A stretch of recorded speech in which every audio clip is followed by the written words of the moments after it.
on this edition of Penn State Access Granted. We'll tag along with quarterback Daryll Clark on game day for the blue-white game. Kellie Goodman sits down with more with Sue Paterno, and baseball goes one-on-one.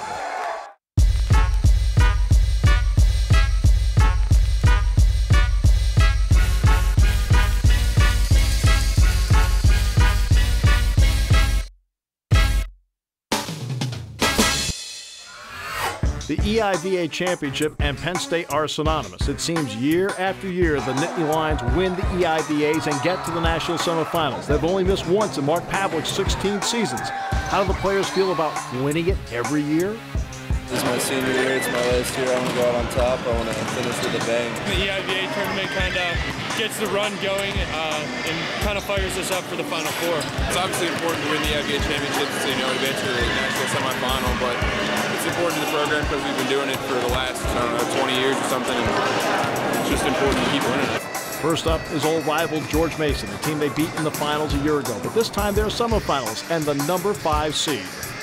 George Mason's a great team. They had a down year this year, but they definitely got the physical tools to, hit from the pins and be competitive. And it's a pretty physical team. They can play with us for sure. Let's go, State! Let's go, State!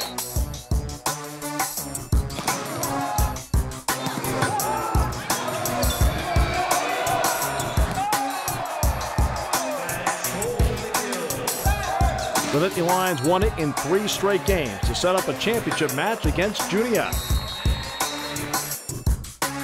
We've got to use that physical dominance to just wear them down throughout the match and really say we play at a certain level and you've got to stay with us longer than maybe you've ever had to before.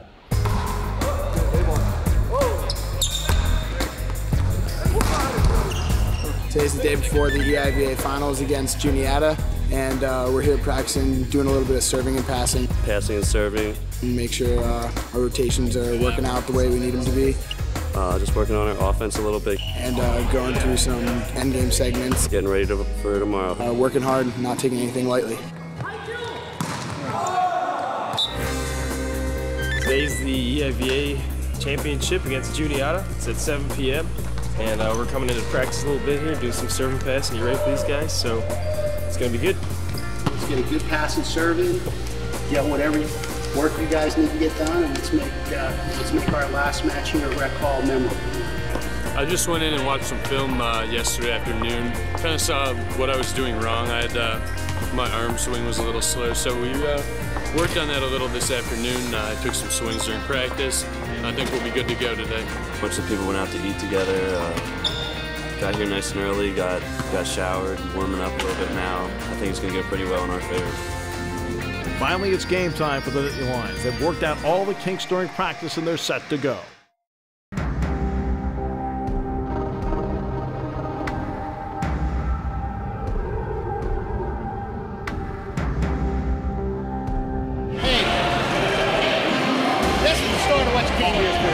Let's make it happen.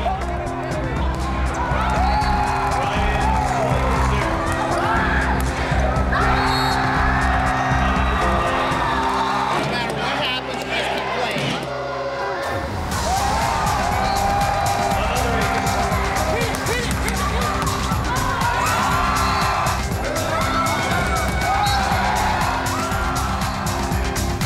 Once again at home, Penn State is dominant. They defeat Juniata in 3 straight and move on to the national semifinals. The Nittany Lions won their way to Provo, Utah and the national semifinals. As the defending national champions, they were the number 2 seed. They faced USC, but the Trojans won in 4. Mark Pavlik's Nittany Lions went 27-4 on the season. Really, it was a very good year. I think great years are those years that you win your last match that you play. But hopefully as the time goes by and the guys on the team look back, they'll realize they accomplished some things this year that no other Penn State team has accomplished. For the first time since 1996, the Nittany Lions hosted the Big Ten Men's Golf Championship. Penn State finished 4th overall with Illinois winning it, and Kevin Foley, the highest ever finish for a Nittany Lion, he took 2nd place. The women's golf team also competed in the Big Ten championships, and Lindsey Cullen finished in 20th place overall. Brianna Malcolmson finished 36th, and she won the Sportsmanship Award for Penn State. As for the Penn State women's lacrosse team, they hosted the ALC Championships. They knocked off 13th-ranked Ohio State in the semifinals 11-7, the second time in 2 weeks they've beaten the Buckeyes. But they went up against number 1 ranked and 4-time defending national champion Northwestern, and the Wildcats won. The Penn State men's lacrosse team ended up finishing 9-5 in the season. What a finish they had. They beat 16th-ranked Georgetown in the regular season finale 12-11 in double overtime. Coming up, baseball goes one-on-one, and Kellie Goodman sits down with Sue Paterno. I'm student reporter Kylie Nellis. Spring football practice comes to an end every season with the blue-white football game. We're here with Daryll Clark to talk about the big matchup. So, Daryll, yes, let's talk about the spring game today. Okay. Usually you guys are hanging out at top trees the night before. Right. What makes today different than your games in the fall? Well, that's one thing. We're not at the hotels the night before the game. I mean, we're in our own places. We're going to take the bus over to the stadium, kind of like what we do for regular games, and get dressed and get ready for the autograph signing, and right after that, kickoff. Game time. Game time. So we talked a little bit about what's different. What's definitely pregame rituals that are the same? This is kind of like a big scrimmage for us, you know, but a lot of the young guys feel like this is a game. You get a lot of people that get real serious about it. Some people laugh and joke because they understand how loose this game is going to be. As for me, you know, I sit there and continue to think of what I have to do. You know, I can't be a guy to be out there laughing and joking. I'm always a serious one. I'm listening to my music, George Clinton, before the game. What's it going to feel like to be out back on the field at Beaver Stadium, back on your home turf? It's going to be real great. I know it's going to be a lot of people there, man, so I look forward to going out and having fun with the guys. And how's it feel to play in front of that many? It's great. I mean, this is what Penn State is all about. We have the most diehard fans on the planet, I feel. Mm-hmm. And, you know, people showing up for just the blue-white game. This is a big weekend for us. Are we going to see you a lot on the field today? I'm really not sure on how the coaches are going to let me play as much. I know at the very beginning we're going to be in trying to conduct some good drives and put some points on the board. This game is for mainly the young guys, to showcase the talent, let everyone know that hasn't seen them yet on the field what they're capable of doing for us. And, you know, a lot of our young guys look forward to this. You have some new players getting their first time out at the field today. Who should we look out for especially? Look out for Kevin Newsom, our backup quarterback right now.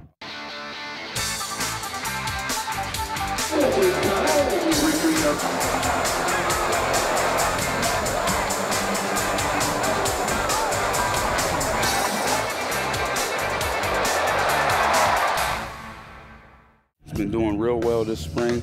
You know, he said yesterday I talked to him, he's real anxious to get out and actually play in front of a lot of people. You know, he's never played in front of this many people, you know. You're kind of like the seasoned vet at this point. Mm-hmm. How has your leadership role changed on the team? I think it changed a lot. I think last year, with all the veterans that we had, it helped me because I didn't have to do it all last year. And I knew this situation was going to come when I would have to be the person that be the all-time leader.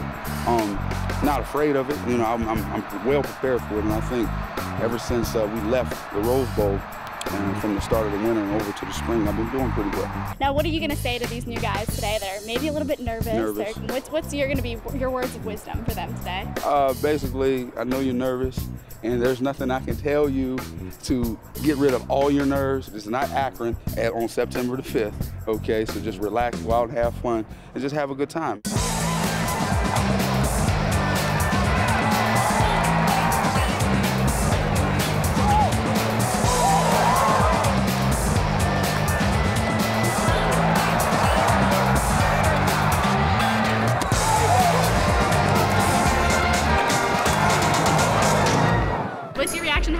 I thought everyone did a great job. Everyone got a chance to, you know, go out and show what they can do. And they stood up and delivered, man. I'm real proud of the guys today. Are you excited for next year? Very, very excited. I can't wait.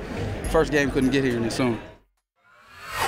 Kurt Warner is Penn State's all-time leading rusher. He's now the 17th former Nittany Lion to reach college football's Hall of Fame. Warner had an outstanding career with 3,398 yards and 24 touchdowns. He outrushed Marcus Allen in the Fiesta Bowl win. He outrushed Herschel Walker when Penn State won the national championship over Georgia. He had 24 touchdowns in his career, and Penn State was 18-0 when he rushed for 100 yards or better. As for Kurt Warner's reaction to reaching the Hall of Fame, I was pleased and privileged to have gotten inducted into the College Football Hall of Fame. This kind of sums up, your career in general, and if you have the wherewithal and the ability to get there and have obviously a great nucleus of people that you're around to help to get you to that particular point, it's more for gratifying, satisfying type of reaction. Our objective was to win that national championship, and I don't think we ever thought anything differently. Warner is the 17th former Nittany Lion to reach the Hall of Fame. Last year, head coach Sue Paterno was inducted.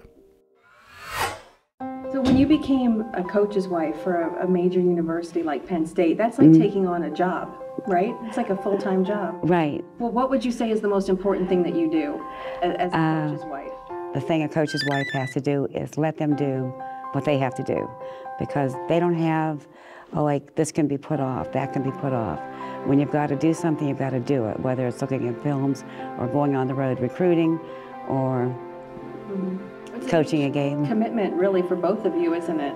Right. I didn't know that when I got married, I'll be honest with you. And you've tutored Penn State football players over And some non-football players, right. And what? When did I start? A month after I was married.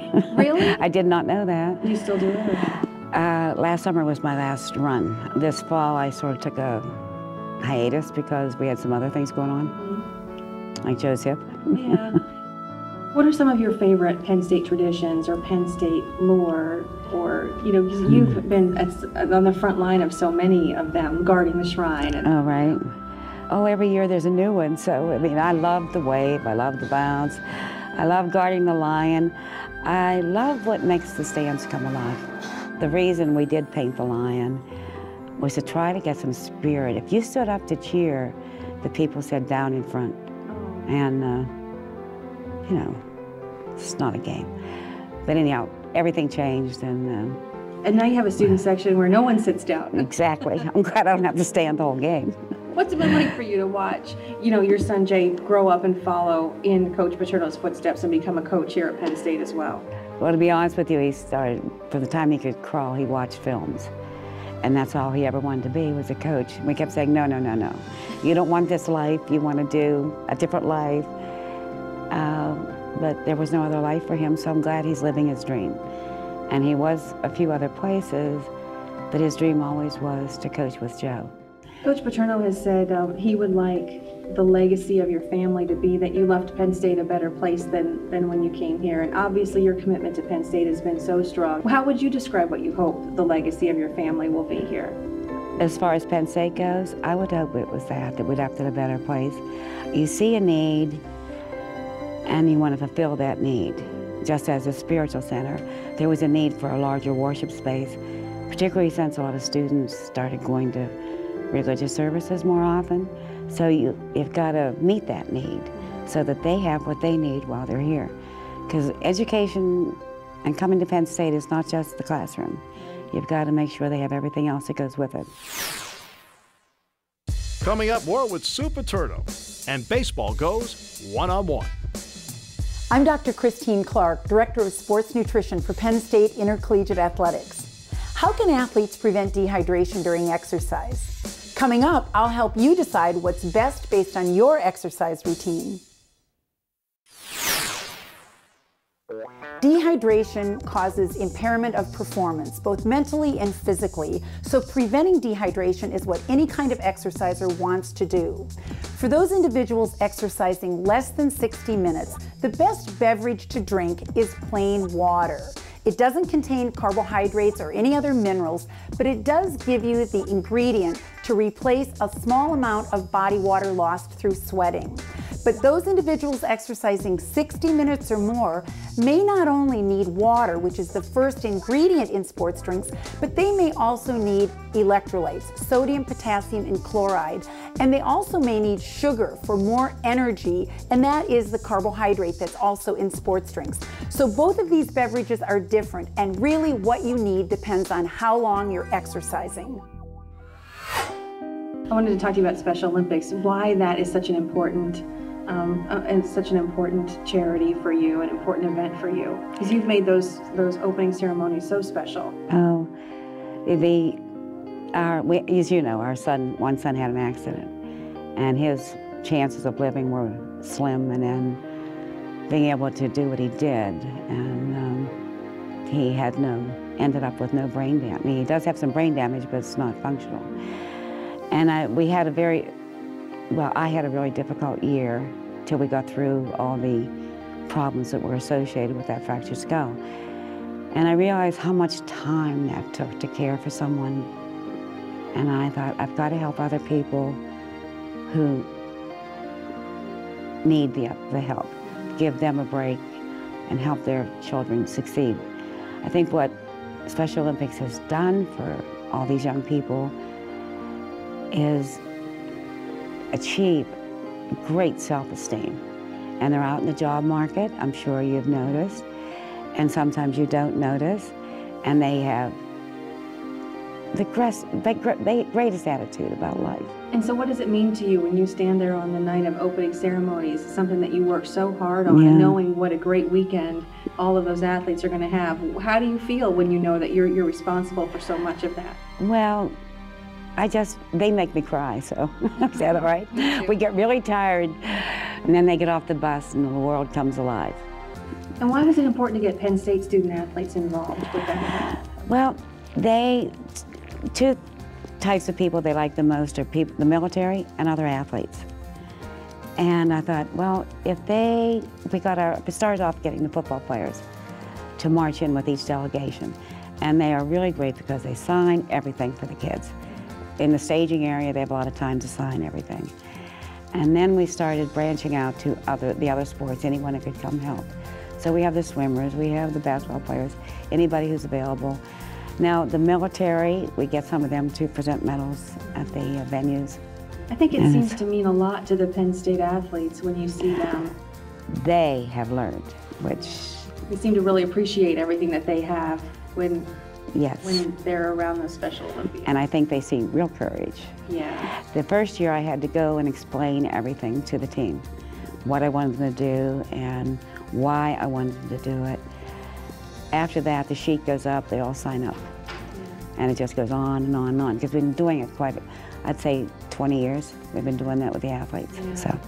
Is that something that's been important to you, to use kind of your job as the coach's wife and that high-profile position to help organizations like Special Olympics, to help do things like improve the spiritual center here at Penn State and the library?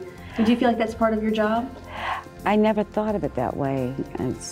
There it is. There's a need, and you got to fulfill it. Coming up, baseball goes one-on-one.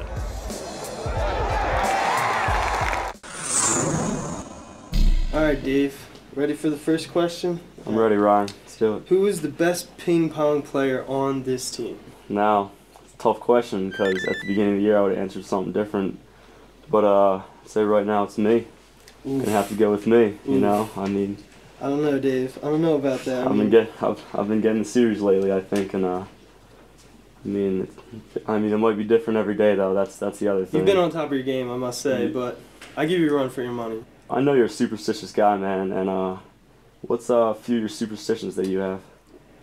I pretty much jinx people every time I speak, so that's pretty embarrassing. But I tend to knock on wood a lot. If I think I'm jinxing someone or if someone tends to jinx me, I tell them to knock on wood. What is your entrance music and how did you decide on it? I come into Fix You by Coldplay. About halfway through the song, there's a good guitar part that I like a lot, and it really, interested me, and I felt like it would get me psyched up on the mound to pitch. So, also it's a little unusual, and I think that that that's a good thing for entrance music, because it's hard to find unusual songs out there, because there's a lot of songs that you hear when you're out on the road. You'll hear a lot of the same songs over and over again. What's your favorite part of Lebrano Park here? Lebrano Park, I mean, everything's nice here. Yeah. I mean, we got this sick locker room, Mount Nittany in the background. Yeah. Dude, that's pretty nice. Awesome. And then our playing surface is, I think, the best in the Big Ten. So you're not getting too bad of hops. Everything works out, and also it's a big field, so it plays the pitchers. So you gotta love that. No, you gotta love that. I love the mound. I mean, when you get out there, there's never holes in it. It's always real hard. You know, it's exactly the mound that you want. I agree. I think it's the greatest mound I've ever pitched on. I just love it. I agree. What has been the most memorable moment in all of your time here? Back when I was a freshman, when this field was just about finished, we were on the old field back then. And at the end of the season, all of a sudden the field was completed. I mean, the stadium wasn't, but the field was completed, and there was grass and everything on that all set up.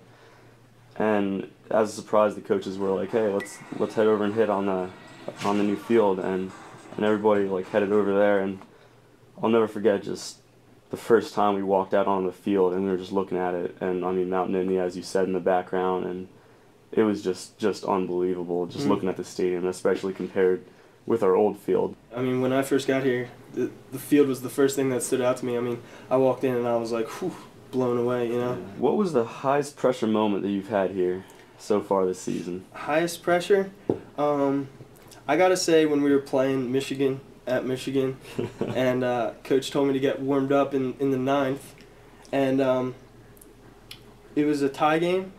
It was a tie game. Yeah, it was a tie game. 1 out. Bases loaded in the bottom of the 9th, tie game. The winning runner was on 3rd, and we turned 2, and then we got out of that inning unscathed, and then I went back out in the 10th, and then we picked up the win. And I'm gonna have a bullpen, you know.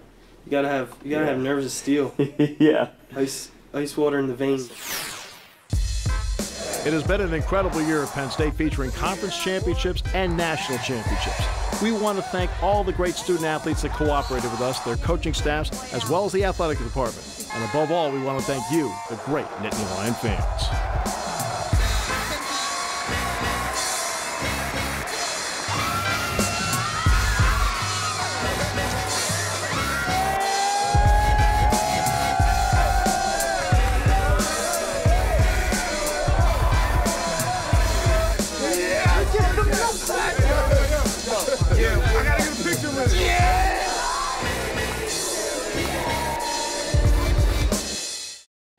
This has been a production of WPSU.